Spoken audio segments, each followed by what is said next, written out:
प्रणीत मोरे के शो का जो बवाल चल रहा है उसने पूरे इंटरनेट को दो भागों में लिटरली बांट दिया है। एक तरफ लोग कह रहे हैं कि मजाक को मजाक की तरह ही लेना चाहिए, तो दूसरी तरफ जनता का गुस्सा आसमान छू रहा है। बात अब सिर्फ एक वायरल क्लिप की नहीं है, बल्कि लोग अब इतने संगीन सवाल उठा रहे हैं कि आखिर कॉमेडी और बदतमीजी के बीच की एक पतली लकीर कहां खत्म होती है।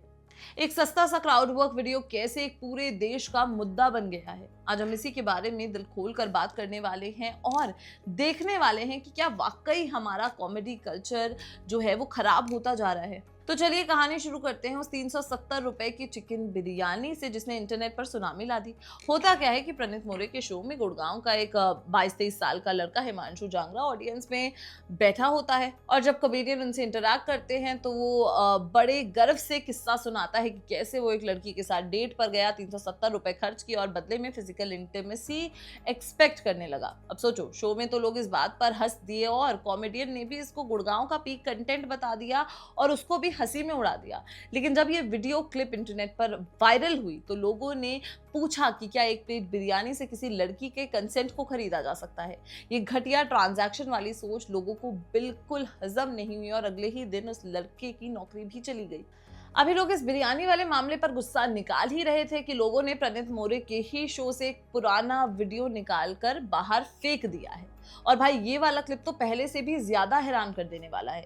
इस वीडियो में एक female medical student Sejal Pawar दिखती हैं जो बड़े कैजुअली बताती हैं कि कैसे वो और उनकी सहेलियां मेडिकल कॉलेज के दिनों में डेड बॉडीज यानी कि कैडेवर्स के प्राइवेट पार्ट के साइजेस को आपस में कंपेयर करती थी और उन पर मजाक बनाती थी।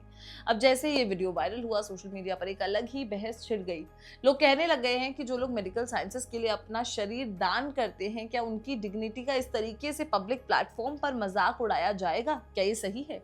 डॉक्टर्स और मेडिकल स्टूडेंट्स ने भी इस पर जो गुस्सा है वो बहुत खुलकर एक्सप्रेस किया और कहा है कि ये प्रोफेशनल एथिक्स का सबसे बड़ा अपमान है। इस पूरे हंगामे पर जब बड़े कॉमेडियंस ने अपनी चुप्पी तोड़ी तो मामला और भी दिलचस्प हो गया है। रोहन जोशी ने एक बड़ा ही संगीन पोस्ट लिखा जिसमें उन्होंने लिखा कि ये दिक्कत सिर्फ उस लड़के की नहीं है बल्कि उस मर्दाना एंटाइटलमेंट को दिखाता है, जहां बहुत से मर्द महिलाओं को एक जीता जागता इंसान समझने के बजाय उन्हें एक प्रॉपर्टी की तरह देखते हैं।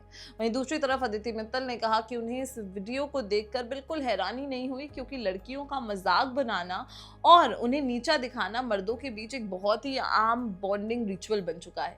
इन बड़े क्रिएटर्स का साफ मानना है कि जब तक आप ऐसी सोच को कॉमेडी के नाम पर बेचते रहेंगे तब तक समाज में ऐसी घटिया बातें नॉर्मलाइज होती रहेंगी और लोग इसको रिलेटेबल ह्यूमर बोलते ही रहेंगे। अब यहाँ पर एक और बहुत बड़ा सवाल उठता है कि इसमें कॉमेडियन प्रणीत मोरे की क्या गलती थी? आखिर बयान तो ऑडियंस ने दिया था ना। लेकिन इस बात पर सीनियर कॉमेडियन अंशु मोर ने बहुत पते की बात कही है। उन्होंने कहा कि जब आप स्टेज पर होते हैं तो उस पूरे कमरे की और वहां पर चल रही बातों की पूरी जिम्मेदारी आपकी होती है। अगर कोई ऑडियंस मेंबर किसी आपत्तिजनक बात को बोल रहा है तो आपकी ड्यूटी है कि आप उसे वहीं पर टोको और बताओ कि ये गलत है, ना कि उस बात पर हंस दो और उसे बढ़ावा दो।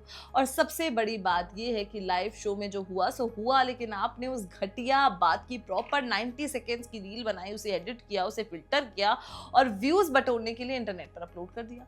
तो रिस्पॉन्सिबिलिटी तो आपकी भी बराबर ही बनती है ना। वैसे अगर हम थोड़ा पीछे मुड़कर देखें तो समझ में आएगा कि ये बिरयानी वाला किस्सा कोई अकेला मामला नहीं है। इंडियन स्टैंड अप कॉमेडी में काफी समय से लड़कियों और उनके रिलेशनशिप्स को टारगेट करके सस्ते जोक्स बनाना एक ट्रेंड हो चुका है।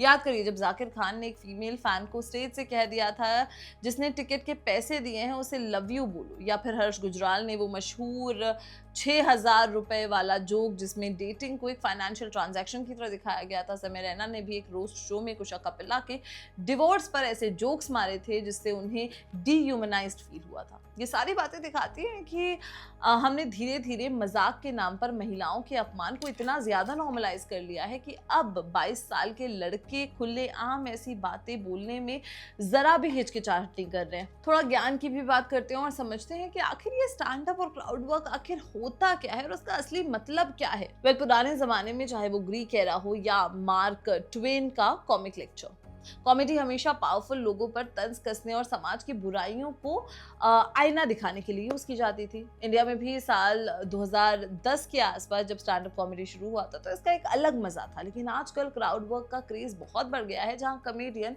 बिना किसी स्क्रिप्ट के ऑडियंस से डायरेक्ट बात करते हैं। इसमें मजा तो आता है क्योंकि अनप्रेडिक्टेबल होता है, लेकिन इसका रिस्क ये है कि अगर आपके पास दिमाग और कंट्रोल नहीं है तो कोई भी आकर कुछ भी बकवास बोल जाएगा और आप सस्ती तालियों के चक्कर में उसे कंटेंट बना देंगे, जो कि अब हो रहा है। आखिर में बात करते हैं कानून की, क्योंकि लोग अब पूछ रहे हैं कि ऐसे कॉमेडियंस को जेल भेज देना चाहिए। तो देखिए, हमारे संविधान का आर्टिकल 19(1) हमें फ्रीडम ऑफ स्पीच देता है और कानून में ये कहीं नहीं लिखा कि कौन सा जोक फनी है और कौन सा अनफनी है। कॉमेडियंस के पास पूरी आजादी है कि वो किसी भी कंट्रोवर्शियल टॉपिक पर बात कर सकते हैं, लेकिन आर्टिकल 19(2) ये भी कहता है कि आपकी आजादी तब तक है जब तक आप पब्लिक ऑर्डर, डिसेंसी और मोरालिटी को खराब नहीं करते। इसका मतलब ये है कि जो जोक शायद कानून के मुताबिक इलीगल ना हो, वो सामाजिक तौर पर बेहद घटिया हो सकता है और इसी के चलते FIR भी अब हो चुकी है। कॉमेडी में बाउंड्रीज पुश करना जरूरी है, लेकिन डिस्कम्फर्ट और डीह्यूमनाइजेशन में फर्क होता है।